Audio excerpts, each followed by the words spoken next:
नमस्कार, अस्सलाम वालेकुम, सत श्री अकाल, जय झूलेलाल। मैं हूं जी प्रेम मटलानी और आप देख रहे हैं हालत हाजरा का प्रोग्राम। हकीकत ये है।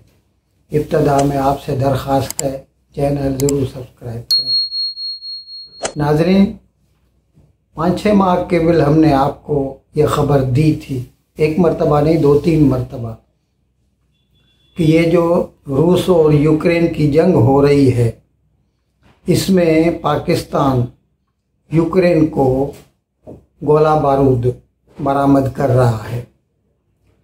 अब एक कुछ ऐसा था, मेरे ख्याल में याद आ रहा है, मैं उसका लिंक दे देता हूँ यहाँ पर। तो Pakistan an air bridge for supply of arms to Ukraine. खैर, अभी ये खबर फिर से आई है।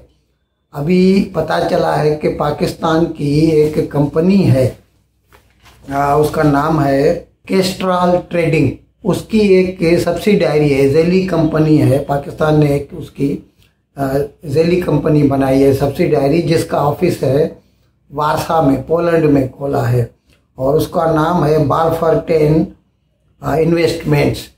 ये बालफरटेन इन्वेस्टमेंट्स का वारसा में ऑफिस खोला है। और ये जो बालफरटेन इन्वेस्टमेंट्स है, इसने एक चीनी कंपनी है, Beijing heavy Yongtai scientific and technology company limited, फिर उसने उसके साथ एग्रीमेंट किया है।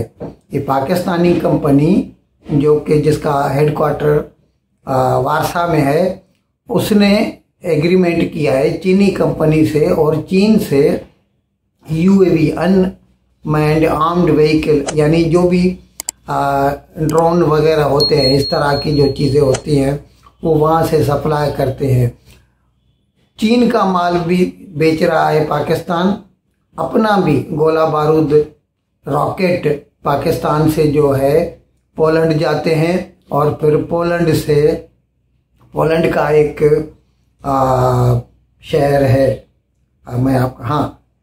पोर्ट है ग्लेनसिक पोर्ट, वहाँ तक माल पहुँचता है, जो है ग्लेनसिक पोर्ट तक माल पहुँचता है। पाकिस्तान के कासम पोर्ट से माल निकलता है, और पाकिस्तान की जो शिपिंग है, वो जो पाकिस्तान का पानी का जहाज़ है, उसकी जो रजिस्ट्रेशन है ना, वो पाकिस्तान में नहीं है, उसकी रजिस्ट्रेशन है बारबूदा, एंटीगा एंड बारबूदा में उसकी रजिस्ट्रेशन है। और वो जहाज़ पाकिस्तान से रॉकेट वगैरह या गोला बारूद और 155 मिलीमीटर के जो तोप होती है, उनका जो गोला बारूद है, वो सभी शिप से, कासिम पोर्ट से, ये मैंने बताया आपको, ग्लेनसिक पोर्ट पोलैंड तक पहुंचता है, और फिर वहां से वो माल जो है यूक्रेन चला जाता है। और यूक्रेन उसके बदले में पाकिस्तान को Mi-7 हेलीकॉप्टर जो होते हैं ना, उसका इंजन देता है। नाजरीन, अब पाकिस्तान वालों का ये कहना है कि अभी जो 9 मई, मतलब हकीकत में तो 9, 10, 11, 3 दिनों तक पाकिस्तान में ये अफरा तफरी रही, आगजनी, आतशजनी रही, लेकिन कहा यही जा रहा है कि 9 मई।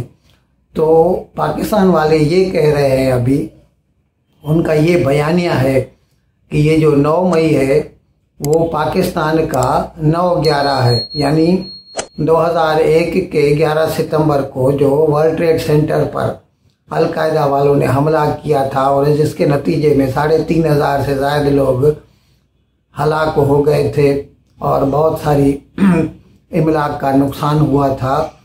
तो ये पाकिस्तान वाले जो है 9 मई के वाक़यात को उससे तशबीह दे रहे हैं, उससे कंपेयर कर रहे हैं।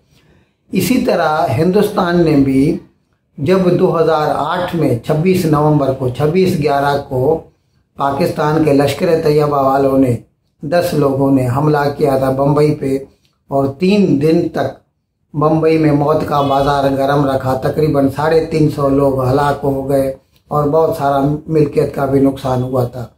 उस वक़्त हिंदुस्तान ने भी ये कहा था कि ये 26/11 जो है वो हमारा 9/11 है, यानी जैसे अमेरिका का वाक़या हुआ था।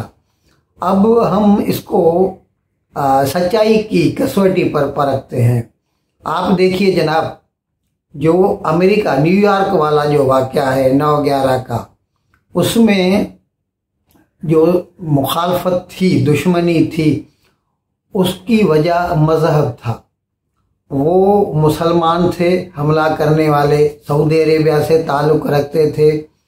उनका सरगना तो ज़ाहिर है उसामा बिन लादेन था, वो भी सऊदी अरेबिया से ताल्लुक़ रखता था।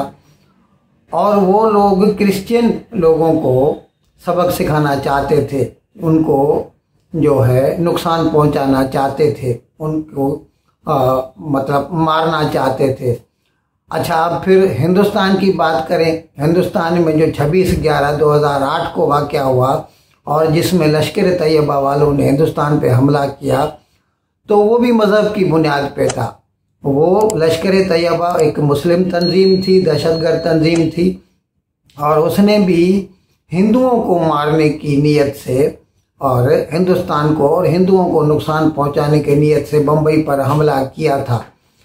अब हम इसका मुआवजा करते हैं। ये जो पाकिस्तान का जो अभी 9 मई का वाक़या है, इसमें तो एक तो मज़हब का तो कोई फ़र्क है नहीं। पीटीआई के लोगों ने जिन्होंने सरकारी तनसीबात पर हमला किया वो भी मुसलमान थे, और जिन जगहों पर हमला किया गया वो भी मुसलमान थे। अच्छा, इसके नतीजे में जो अमवात हुई हैं, खैर हकीकत में तो एक भी इंसान की मौत काबिल मजम्मत है, हम कहते हैं, लेकिन 9 मई को जितनी अमवात हुई, अगर उनका मुआवजा बम्बई के 26/11 या अमेरिका के 9/11 से किया जाए तो कुछ भी नहीं है। लेकिन अब क्या है कि एस्टेब्लिशमेंट इसको एक बहाना बनाकर पीटीआई की कमर तोड़ देना चाहती है, और वो इसमें कामयाब भी नज़र आ रही है, क्योंकि उसका ये जो नैरेटिव है, उसका ये जो बयानिया है ना, इसमें फिर पीटीआई वालों की जैसे उनकी रीढ़ की हड्डी को तोड़ के रख दिया है। अब जैसे ही उन्होंने ये कहा कि हम जो भी इसके मुरतकब हैं, जो भी इसके लिए जिम्मेदार हैं 9 मई के वाक़यात के लिए, उनको हम आर्मी एक्ट के तहत उनके ऊपर कोर्ट मार्शल करेंगे, तो उसके बाद से यके बाद देगरे, एक के बाद एक, वो मैं इमरान खान की ज़ुबान इस्तेमाल कर रहा हूँ, उसकी पीटीआई की विकेट गिरते ही चले जा रहे हैं। अली जैदी गया, कल मैंने आपको बताया था मोहतरमा शिरीन मज़ारी, वो भी गई, जो कि चंद रोज़ कबल तक तो गालियां देती थी एस्टेब्लिशमेंट को, लेकिन अब कहती है कि मुझे माजरत है, मैं माजरत का इज़हार करती हूँ 9 मई के वाक़यात पर। और अब उसे याद आ रहा है कि उसका जो खावंद है 5 महीने पहले हलाक हो गया और उसकी बेटी अकेली है, ये 2 दिन पहले तक उसको याद नहीं था। अच्छा, कल एक बहुत बड़ी विकेट और एक बहुत बड़ी विकेट गिर गई पीटीआई की, वो थे फवाद चौधरी। ये जनाब सबसे ज़्यादा नुमायां थे पीटीआई के। जाहिर है इंफॉर्मेशन मिनिस्टर भी रहे थे, जब इमरान खान वज़ीर आज़म था तो ये इंफॉर्मेशन मिनिस्टर था, और वैसे भी बहुत चाहता था इमरान खान का। लेकिन है ये भी बरसाती मेंढक, क्योंकि इसने अब तक 4 पार्टियां तो बदल चुका है, और अभी जैसे ही उसने देखा कि हवा का रुख उल्टी तरफ चलने लगा है, और एक बार वो हमने एक प्रोग्राम भी किया था, रन फवाद रन, जिसमें वो इस्लामाबाद हाई कोर्ट से जो है वो जामीन लेकर जैसे ही बाहर निकलता है और जैसे पुलिस को देखता है कि उसको फिर से गिरफ्तार करने तो नहीं आई, तो वो दौड़ने लगता है। एक तो खासा हेल्दी है, अब मैं ये नहीं कहता कि हेफ्टी है, खैर हेल्दी है, तो उसको दौड़ने में भी बहुत तकलीफ हो रही थी, और फिर अंदर भाग गया। और फिर अभी इसके बाद अभी कल जो है ना, असद उमर जो जनरल सेक्रेटरी जनरल थे पीटीआई के, बड़े लीडर थे ये भी, इन्होंने ये ऐलान किया है कि वो जो पीटीआई की जो भी ओहदे हैं उन्होंने उन ओहदों से उसने इस्तीफा दे दिया है। और अभी वो ये सब लोग अभी ऐसा कह रहे हैं, ये सब लोग अभी ऐसा कह रहे हैं कि वो अभी पॉलिटिक्स से ब्रेक ले रहे हैं, लेकिन दिखाई ऐसा दे रहा है कि फैसल वावड़ा जो कि पहले भी एस्टेब्लिशमेंट के करीब हुआ करता था और अभी बहुत ज़्यादा मुतहरिक हो चला है, फैसल वावड़ा और जहांगीर तरीन, ये जो लोग भी इस्तीफे दे रहे हैं या प्रेस कॉन्फ्रेंस कर रहे हैं, ये सभी फैसल वावड़ा से ज़रूर मिलते हैं। और लग तो ऐसे रहा है कि फिर से एक किंग्स पार्टी बनाई जाएगी ये प्रेजेंट एस्टेब्लिशमेंट की तरफ से, क्योंकि उन्हें पता है कि शायद पीपल्स पार्टी या नून लीग को आवाम वोट देने से गुरेज करे, तो इसीलिए वो एक नई पार्टी बनाएंगे और उसमें ये जो पीटीआई के ये जो भगोड़े हैं उन सबको वो इकट्ठे कर रहे हैं। और सभी हो सकता है कि उनको एक नई पार्टी का नाम देकर और खड़ा कर दिया जाए और फिर इलेक्शन का ऐलान कर दे, ताकि जिस तरह परवेज़ मुशर्रफ ने अपने ज़माने में पाकिस्तान मुस्लिम लीग कायद आज़म बनाई थी, जिसके अभी तक रेमिनेंट्स जो है चौधरी परवेज़ इलाही तो खैर छोड़ के चला गया, चौधरी शुजात हुसैन तो है, चौधरी वजाहत हुसैन है, और वो भी पीटीआई में आए थे और वापस अभी मुस्लिम लीग काफ में चले गए हैं। तो ये पीटीआई की विकटें गिरना यके बाद देगरे चालू है और इसमें कोई रुकावट दिखाई नहीं दे रही। लग तो ऐसे रहा है कि एक वक्त आ जाएगा कि पीटीआई में शायद सिर्फ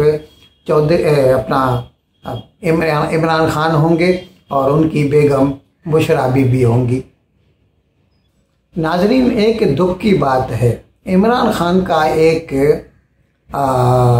मतलब तकरीर कह दीजिए, खिताब कह दीजिए, उसका एक टुकड़ा हमें मिला है जिसमें वो कौम के नौजवानों से कह रहा है, पाकिस्तान के कौम के नौजवानों से कह रहा है कि ये जो हुकूमत है इसमें रहना एक तरह की गुलामी है और इस गुलामी से बेहतर है कि आप लोग मर जाएं।